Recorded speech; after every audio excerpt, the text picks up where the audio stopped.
Hello' friends, কি খবৰ? আশা কৰোঁ ভালেই আছে। আৰু মই আজি আকৌ এটা নতুন ভিডিঅ'ৰ সৈতে আপোনালোকৰ ওচৰলৈ আহিছোঁ। প্ৰথমে এয়া কাপোৰখিনি মেলিবলৈ ওলাইছোঁ। কাপোৰ মেলি লওঁগৈ, মূৰটো ধুই ল'লোঁ।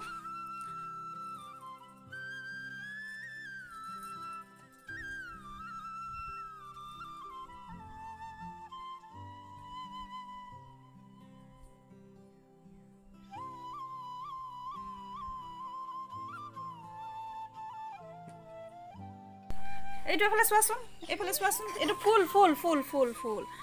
এইটো ফুল। আৰু এইটো আমাৰ ডাঙৰ বেটা পূৰা মিস্ত্ৰী কাম লাগি আছে। কি বনাবি? হে, কাইঠাক বনাব বোলে। এইটো তাৰ বাবে সি জেং আনি লৈছে, এডাল সেয়াডাল। আৰু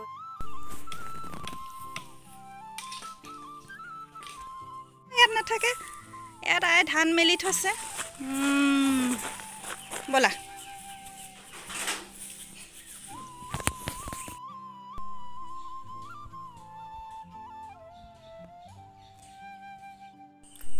আৰু এতিয়া আমি মা বেটা দুটাই ওলাই লৈছোঁ এনায়েকৰ ঘৰলৈ, মানে মোৰ মা ঘৰলৈ। আৰু মোৰ মাৰ ঘৰটো হৈছে ওচৰতে, আৰু মই এনেকৈ 5 মিনিটমান লাগে খোজকাঢ়ি আহিলে। 5 মিনিটটো নালাগে বাৰু, 2 মিনিটমানহে লাগে। তথাপিতো মই মাজে মাজে আহি থাকোঁ, আৰু অহাৰ পাছত মই এনেকৈ আহি মন গ'লে এনেকৈ শুই যাওঁহি। আৰু শুই মই সেই আগৰ কথাবোৰ ভাবি থাকোঁ, আৰু ভাবি ভাল লাগে। আৰু সেই ভাৱনাবোৰ যেতিয়া মনলৈ আহে, তেতিয়া মনত এনেকুৱা এটা সুখ অনুভৱ হয় যে সেইটো ভাষাৰে প্ৰকাশ কৰিব নোৱাৰি। আৰু মাক দেউতাকৰ ঘৰখন যিহেতু প্ৰতিজনী ছোৱালীৰ অতীত জড়িত হৈ থাকে, আৰু সেইবোৰ পাহৰিব নোৱাৰি। কাৰণ সৰুৰ পৰা ইয়াতে থাকি ডাঙৰ দীঘল হোৱা, আৰু বিয়া হৈ যোৱাৰ পাছত যেতিয়া ঘৰলৈ অহা হয়, আৰু কিবা এটা সুখ অনুভৱ হয়। সেইটো কাৰণে আহি পূৰা ধুনু ক'লৈ আহিলা ক'বাচোন, ক'লৈ আহিলা কোৱাচোন। ধুনু ই নকয় ঐ। ইয়াত ভাল পাইছে, মোক নেলাগে, ঘৰত থাকিলে আমনি কৰি থাকে। এতিয়া ইয়াত আহি পিনি সি মানে পূৰা খোজকাঢ়ি ইফালে সিফাল ঘূৰি ফুৰিছে।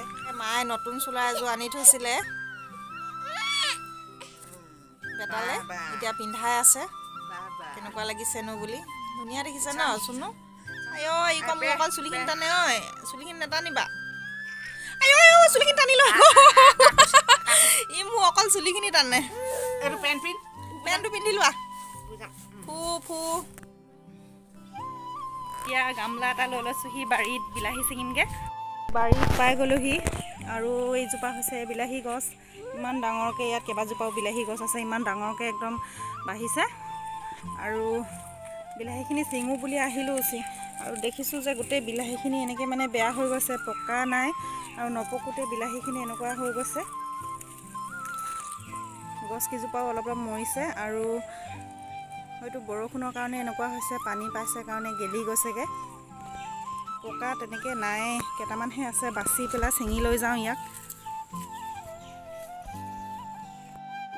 এনেকুৱা বহুত হৈছে বিলাহীখিনি, ইমান ধুনীয়া ধুনীয়া বিলাহী কেনেকৈ বেয়া হৈ গৈছে, মনটো বেয়াই লাগিছে। আৰু এতিয়া ঘৰৰ মায়ে চাহপানী বাকিছে, চাহপানীখিনি খাই লওঁ। লাল চাহ। হা, গোটেইখিনি এনেকৈ চাহপানী খাবলৈ বহি লৈছোঁ। চাহপানী বুলিয়ে কৈছোঁ আৰু গাঁৱলীয়া ভাষাত ন, ষ্টাইলত কোৱা। আৰু আমাৰ পোৱালি এনেকৈ চাহ খাবলৈ একদম হেৰি কাপোৰ চাপোৰ খুলি বহি ল'লে। আৰু এজনী আইতা, আৰু এইটো ভাইটি। ধুনীয়াকৈ আইতাই মোক সুধি আছে কাক দেখুৱাইছ বুলি। কাকো নাই দেখুওৱা, ফেচবুকত দিম বুলি কৈছোঁ। চবেই দেখিব ন আইতা। হা, ভাল হ'ব নহয়, বেমাৰ সদায় নাথাকে নহয়, চবৰে বেমাৰ হয়। আইতাৰ বেমাৰ হৈছে, গা ভাল নাই, নেদেখাবি দেই ফেচবুকত, বেমাৰ হৈছে কি হৈছে বুলি কৈছে। সেই কৈছোঁ আকৌ ন, বেমাৰটো সদায় নাথাকে, ভাল হ'ব। ফটোকে তুলি থৈ দিছোঁ আৰু। আৰু এতিয়া আবেলি 4টা বাজিছে, আৰু মই ওলাইছোঁ নামঘৰত বন্তি ভাগ জ্বলাই আহোঁগৈ।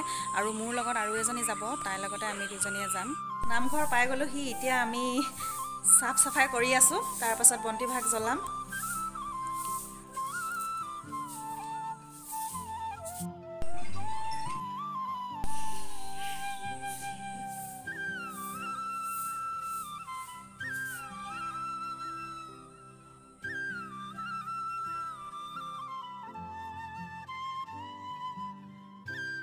বন্তি জ্বলাই হৈ গ'ল আমাৰ এতিয়া ঘৰলৈ গৈ আছোঁ আৰু ঘৰ আহি পাই গ'লোহি আৰু এইটো বেটা ফ্ৰণ্টতে ৰৈ আছে আৰু মোৰ চেনেলটো আপোনালোকে চাই কেনেকুৱা পালে যদি ভাল লাগিলে লাইক কমেণ্ট শ্বেয়াৰ কৰি দিব